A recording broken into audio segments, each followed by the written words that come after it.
guessed, I'm Eric, and my program I kind of had to trick him because he's been here before, and as a parent, I always got to sit in the stands and watch my kid play football and never got to tell him what I really thought of him after 4 years. The honest truth is I think a lot of Coach Smith, and he's been with our program for quite a few years here at Hicksville. The opportunities that he gives these guys, whether it's with school or football careers after school or just the life lessons that he helps teach and helps back us parents up on, it's something they will always remember. And I know it's a special brotherhood that these players have.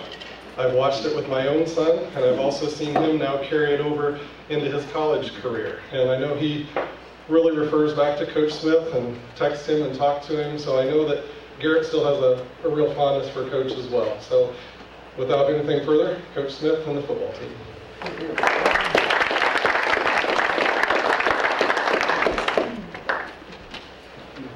That's probably the nicest thing a parent said this year so far, so it's always refreshing. It's hard to believe this is the 9th year I've been at Hicksville, 9th year I've been at Rotary, and it's amazing how fast time goes. I'm going to start with my senior guys. They're going to come up here, introduce themselves, say a few little things, and then I'll finish up. So come on down, boys.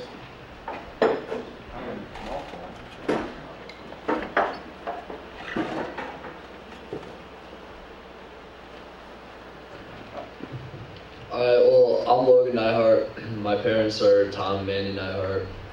My grandparents are Twyla and Jeff Thiel, and then Mike and Sal Hunter. I learned a lot from football. Not only to be a better football player, but to be a better man when I get older and everything, and how to be a better Christian. I've loved football. I've always looked forward to playing football. Once football season's done, I'm just like, man, I can't wait for next season already, or to start lifting and everything. I've just had that kind of love and connection for football. My favorite memory, especially this year, has been beating Tenora. That was something special. It was really fun. I just love being around the guys and my teammates, and I love them all. And like Eric said, like the brotherhood is crazy there. It's like you can just feel it and see it. What I want to do after like high school, I want to go into athletic training in college, and then I want to play football also.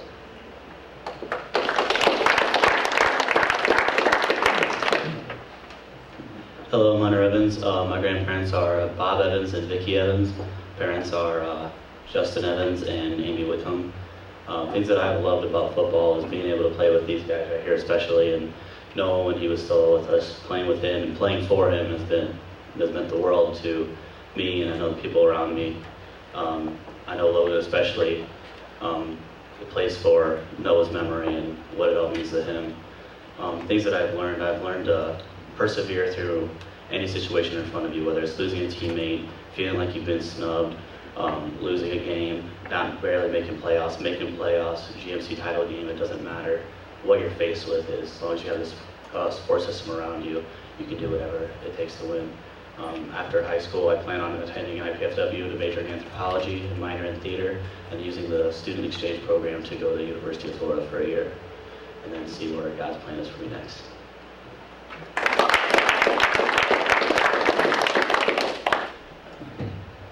I'm Zach Whitty. My parents are Dell and Julie Whitty. My grandparents are Ken and Jill Wellman, and Chuck and Bridget Whitty. The season's meant a lot to me over the past 4 years, and I've learned a lot. Mostly it's not about me, it's about the team, and doing what I can for my brothers. I've learned a lot, the season's meant a lot to me, and I really hope we can keep going in playoffs and do our best. After school, I plan to go to IPFW, major in education.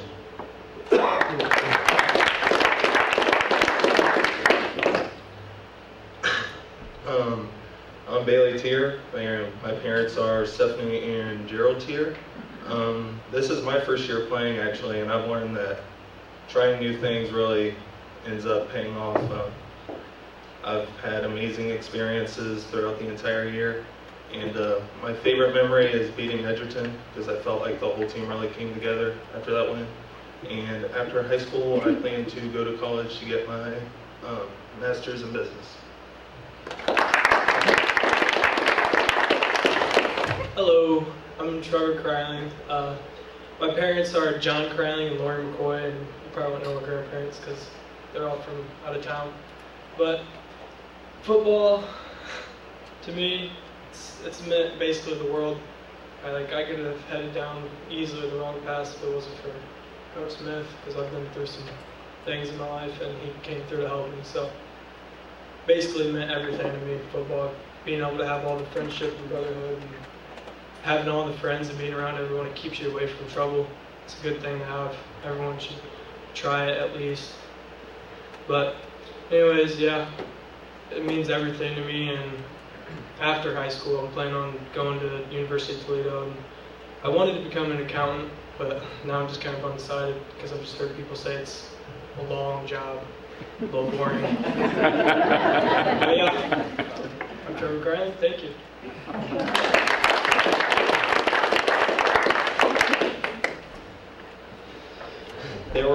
We had a couple more seniors.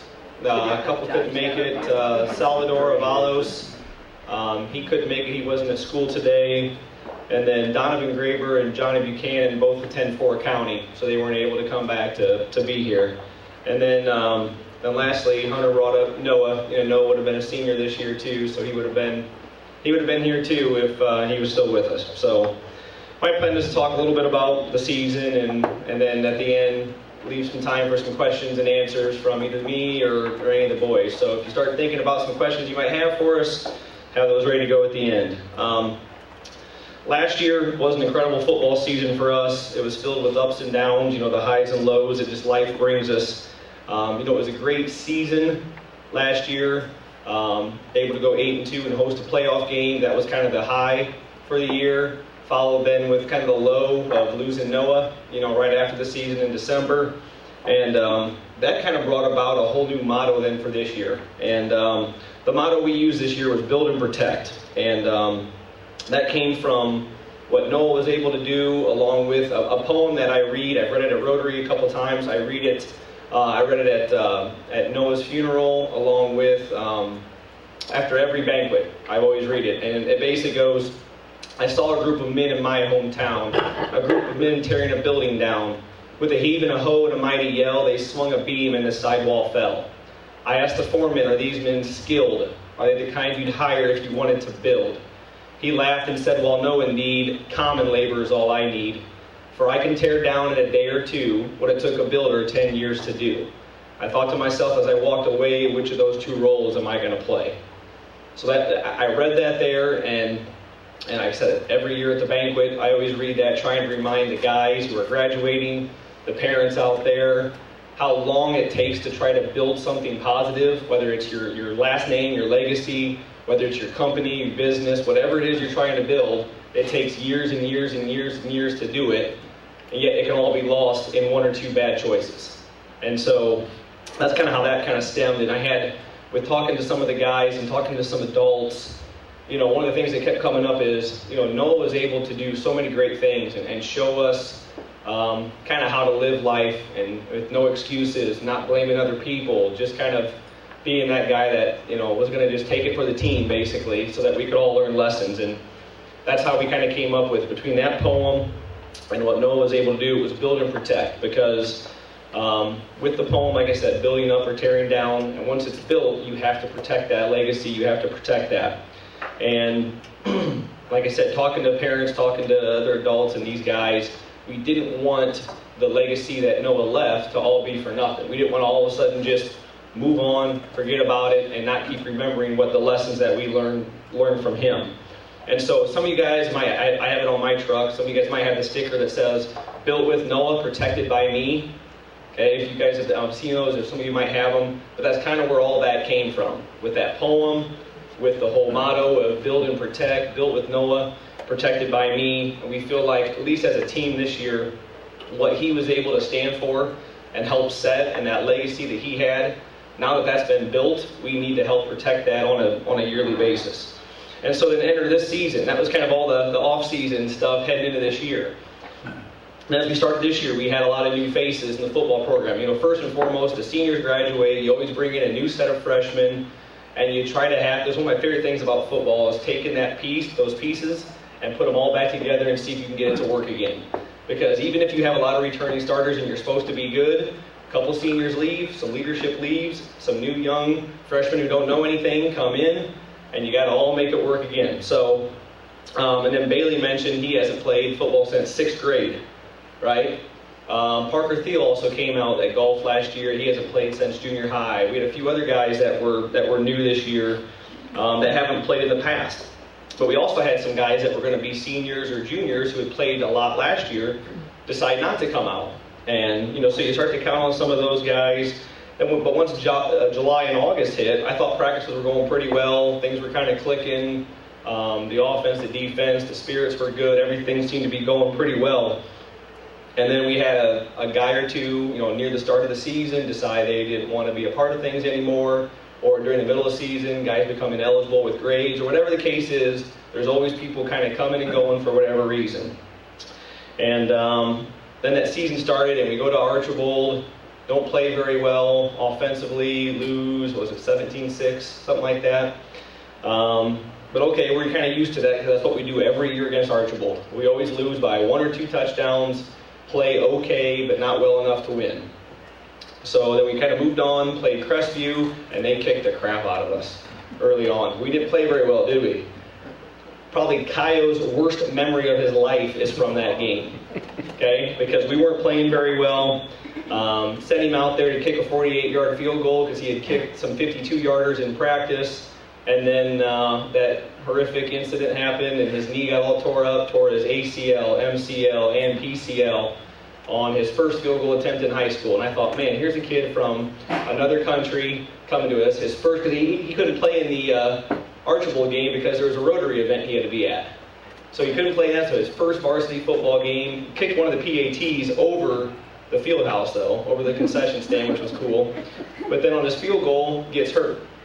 And then that part wasn't neat at all.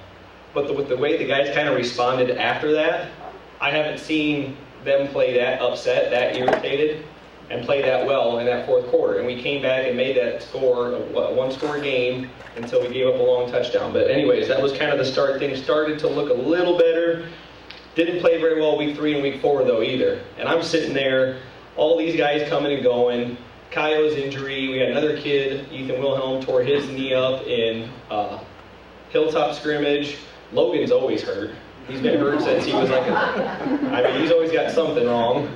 Trevor got hurt in the middle of the season. We had a lot of injuries. We're starting 3 freshmen on offense, some other guys on defense, and I'm sitting there just scratching my head like, what are we going to do? Because we were playing terrible. And that was kind of a rock bottom for me after those first 4 weeks. Kaio's hurt, guys are hurt, things aren't clicking very well. Guys are kind of being selfish about whether they're playing time or what positions they're playing, or I thought I was going to get this, but I'm not now getting it. Because, you enter the season with expectations, and I enter them too. I thought, this kid's going to be playing in this spot, this kid this spot. Well, that's not how it always works out. Whether it's injuries or guys quitting or just some guys not playing to the level that we're hoping for. And the frustrating part, I think, is there's a certain level of expectation that we have in this community, academically and athletically, and we expect kids to do really well in school. We expect them to score well in the state testing. We expect them to compete, especially me, selfishly, football-wise. We expect to go out there and win every Friday. I don't know any different. I was blessed to play for the head coach at Woodland, Leland Etzler. He was the head coach there for 40 years. In his 40 years, he had 2 losing seasons.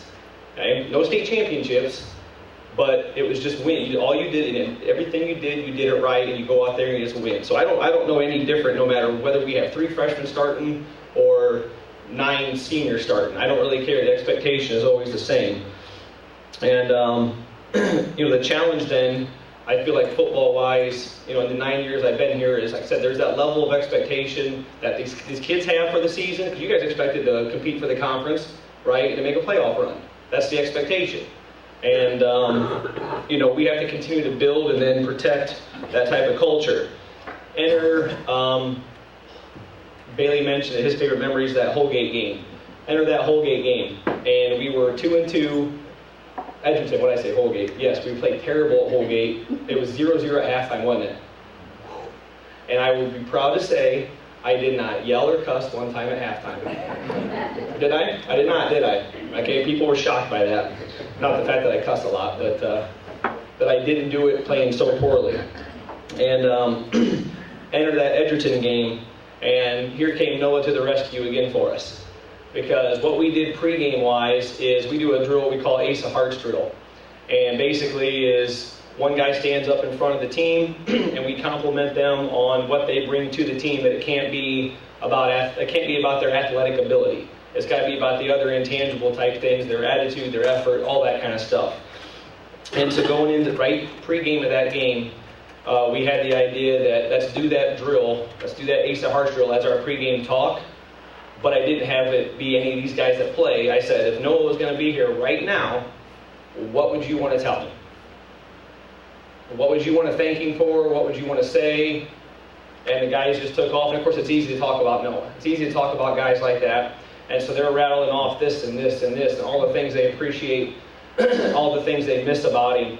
And I would say that's probably been the most motivated you guys have been for a game, possibly after that. And I felt like it was kind of neat, the start of that game. Anybody that was there, we kick off a little squib kick, the ball hits the ground and bounces. It happened to hit the same kid 2 kickoffs in a row, bounce off his chest. We recovered. We start the game 12. It's 12-0 before Edgerton even ran a play. Okay, I felt like in a way it was almost kind of like Noah kind of swooped down as that kid got ready to grab the ball and said, nope, I don't think so. We're going to take this one. And then we ended up getting a lead then. It was 19-0. I felt like Noah was kind of like, all right, guys, I helped you with 19. Now you guys gotta have to finish things up here for me. We actually lost the lead in that game and came back and won it with less than a minute to go, something like that, or a minute and a half to go, something like that. And that was kind of the start where we stopped worrying about what I got out of this season. We stopped worrying about what position I played. And also prior to that game, we had a couple guys move positions. Like Salvador, who's not here, decided he wanted to go to offensive line. So he started playing more at the offensive line. And just things started to kind of click. The unselfishness started to build. And the accountability rose up. And guys stopped making excuses for things. And it's been neat to see that. And since that game, or since, I guess, Eden, we go from 0-2, playing terrible, to winning 7 games in a row, and then we just lost Friday to Ayersville, they finished 10-0, and we gave them the best game they have all year. And we had chances to make that a 1-score game, even tie it up, and that was them having what they have, 9 seniors on offense starting, mostly juniors and seniors on defense, and us having, you guys are my 5 seniors, 4 freshmen starting, Salvador starting, and gave them the best game we have all year. In fact, we just had our all-conference voting Sunday night, and I told the kids the words, we didn't hardly receive anybody that got first or second team, yet we finished second in the conference. It was frustrating as a coach, frustrating for some of the players not to give some awards, but on the same hand, it shows me that we have the best team in the conference, because that's how we play. We play together as one unit at one team and aren't filled with a bunch of, I don't want to say studly football players. We have a bunch of studly football players, but they put other people first instead of their own selfish ones. And so all the stuff that these guys went through, especially, starting from last year with losing Noah, the ups and downs that this year brought, the wins, the losses, guys moving positions, the sacrificing for one another, sacrificing for this team, and ultimately, these guys can tell you that our purpose statement for football, the reason that our goal is to win, our goal is to go 1-0 every day, at practice 1-0 every night that we play, but they can tell you that our purpose statement is what? To positively impact and influence our community. That's why we play. And I can't think of any better ways to do that come this Saturday when we get to host a playoff game again, where most of the community is going to be out there. We have a chance to play the way we're supposed to play. Win or lose, we don't know what's going to happen there, but we know we can always control how we play and our attitudes and our actions. And what amazes me about a group of these young guys is through the start of the season to where they are now, to start so poorly and to not play very well, to finish 7 games in a row, second in the conference, host a playoff game, I think is pretty remarkable, and I think it speaks volumes for the type of kids these guys are, the type of parents they come from, and the type of teachers and school people that are out there, and the type of community members that all you guys are, to help all, literally takes a village, to help raise these guys. And the thing is, what impressed me the most is they've handled all the ups and downs. They handled everything better than a lot of adults have. Because that's where you get the whining, crying, complaining. And I think this year I had a decent amount of that early in the season, didn't we? At some of our home games, guys yelling stuff, parents yelling things, fans yelling things like, "You guys suck, your coaches suck, your line sucks." I'm just like, oh, wow. And all these guys handled that stuff a lot better than a lot of adults have. So I think a lot of adults have a lot to learn about how you guys play the game. And one of the big things also we focus on, as I say it all the time to these guys, and they can repeat it back to you, I tell them, keep the faith, love the journey, and become uncommon. Because that's what I love about football season. It is a journey. You start the season when it's miserable, 90, 100 degrees outside, full gear, us yelling at you, hitting people, injuries, and we finish the season. Of course, this is freakish weather for November. Most times when we're still practicing in November, it's miserable outside. So you start the season miserably hot. You finish the season miserably cold. And of course, I joke, we don't have an air-conditioned gym to go in. We got to deal with whatever the elements are there. We have to practice. And these guys have an opportunity then this Friday night, or this Saturday night, to become even more uncommon. A win, we're in I don't know if you guys understand, but playoff-wise, to make the playoffs, you are in the top 32 teams in your division in the state. Indiana, everybody gets in, everybody has a shot. In Ohio, you got to qualify. I think there's like 107 teams in Division 7. 32 are practicing this week. We win Saturday, down to 16. Sweet 16 right there, one game. Then down to the 8, the 4, down to the final 2, that quick. So these guys are at least starting 0-2, not playing very well, to now one of the best 32 teams in the state with a chance to be a top 16 after Saturday. So I'm really impressed with these guys and what they've been able to do this season. Does anybody have any questions for me or any of the guys? If so, fire away.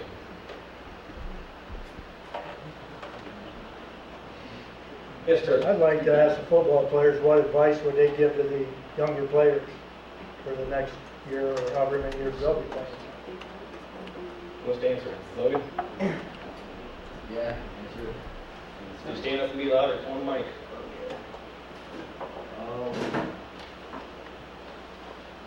Well, one advice would definitely be to get into the weight room. That's huge. I don't think a lot of people realize how big the weight room helps in the summer. And our strength and conditioning coach, Jake North, one of our other trainers too, he puts us through some tough times, and not a lot of people like it. They cry, complain, they puke. But how you handle that and how mentally tough that makes you translates to the football field, and it just helps out with that. Listening to the coaches. There's a lot of times where, everybody, we just don't think the coach knows what they're doing, or this is dumb, or why are we doing this, why are we running this, but once you see how it translates right out on the field, you kind of realize okay, they know, they're right. And not wasting any days during practice and games and anything. You could be a freshman, oh man, it's alright. Well, the season, your 4 years of high school football goes like that. I played almost every football game since my freshman year, and it's still going by crazy fast. It's crazy. I think that's about it.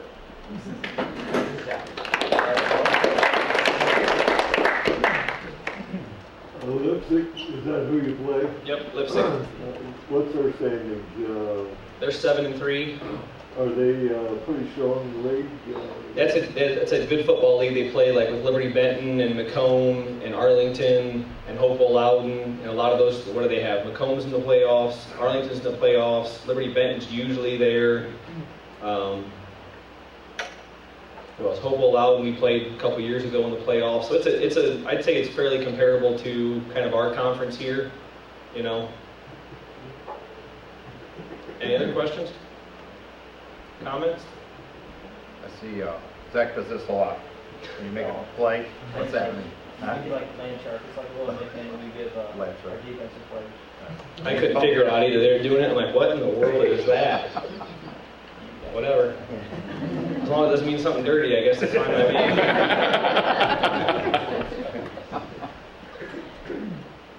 All right, thank you guys. Appreciate the time.